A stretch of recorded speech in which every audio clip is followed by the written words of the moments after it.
Kristu sunga kungi tuzui utenaute uni izagum dam nalai seno sunga topai suina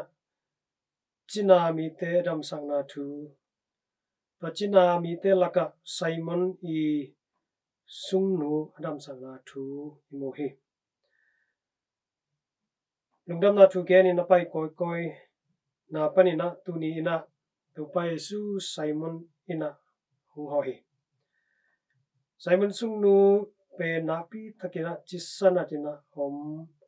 ai manina damna topa tunga nanangen hi tachena topa isuna ma kyanga nananna kempo damta hi chena again ki petina ananna kempo dam siang hi ichuya takchangina topa isu I fanglenna topa isuna leitunga upaina leitung mi te na kupkhian na anga ri kha gupkhian na bek hilona pumpi arin zong ite swata na inga chilina upai topai adam sak mi te tak changin doi mang pai bosian na athua mi te zong nadam saki mitto khelbai bengong hi bangina na tom to anei te topai zuna nadam saki ibangina nanna sanna te adam sangna thu mitampi takina muin umui to mi te laka doi te na ngon ki helina I doi te na ngonina jisui bol nalamdang te mu tak changina topa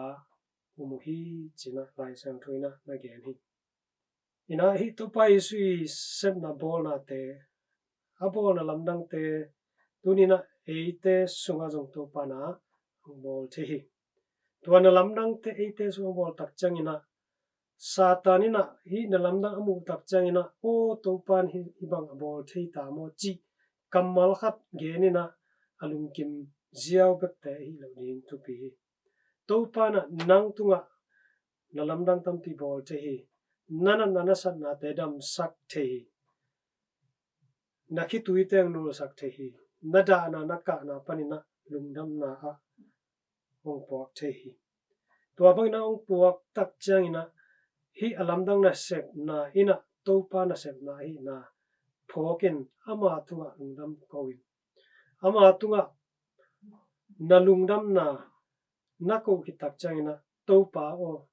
nangmai na awang lian tak pi ma nei hi nangi sep na nangi bol na te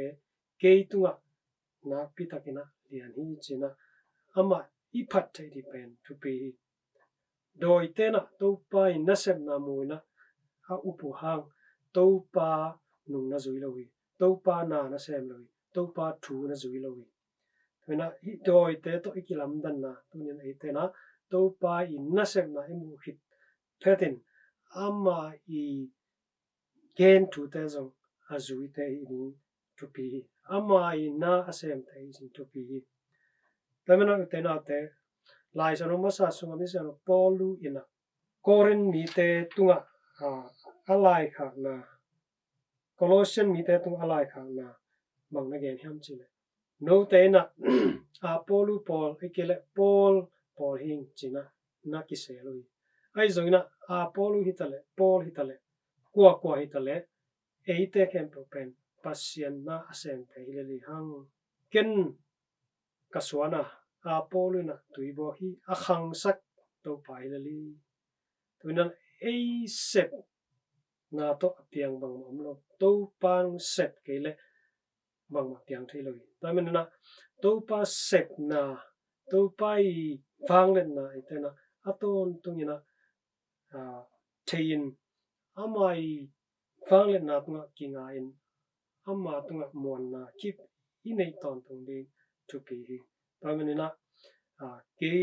tua hing chi to ki phat sak pi ai kele ke ama poring ke ama pori king chi to ki sel ki tong kam kinyal chi bang om selowin tunina to pai na sep na eiten khem tuina to pa sunga pasien I vale na sunga pum khat sakhat hi na te etena la komin ama na iseti chu pi pen penai hi to pai suina leitung pai nai na amai gamle le atang jai sak ding aga amai gamle le leitunga atung sak din ong pai ya to amai na sep na te tena tunina eita khat chiat na izop to ri chu pi hi to pa kam tang jai ni na ei I tin mun cheta ei tan chat di tawon lai na ma pangkhom chan ni